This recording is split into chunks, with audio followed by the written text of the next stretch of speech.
बेळगाव शहरातील धोकादायक आणि अनमार्क स्पीड ब्रेकरमुळे घडलेल्या अपघातानंतर अखेर प्रशासन जागे झाले असून स्पीड ब्रेकरवर पांढऱ्या पट्ट्यांचे मार्किंग करण्याचे काम हाती घेण्यात आले आहे. प्रशासन आणि पोलीस खात्याच्या संयुक्त उपक्रमातून या मोहिमेला सुरुवात करण्यात आली. Congress road, Maratha colony cross येथील स्पीड ब्रेकरवर सर्वप्रथम पांढऱ्या पट्ट्यांचे मार्किंग करण्यात आले. या ठिकाणी यापूर्वी अपघात घडल्याने नागरिकांमध्ये संताप व्यक्त होत होता.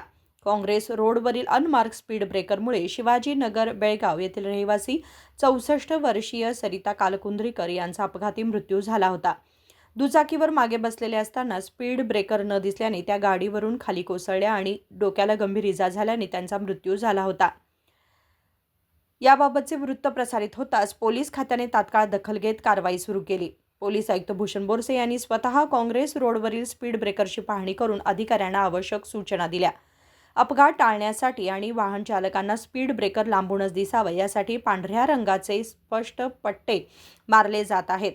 बेळगाव शहरातील सर्व स्पीड ब्रेकरना टप्प्याटप्प्याने मार्किंग करण्याचा निर्णय प्रशासनाने घेतला असून लवकरच ही मोहीम संपूर्ण शहरभर राबवण्यात येणार आहे.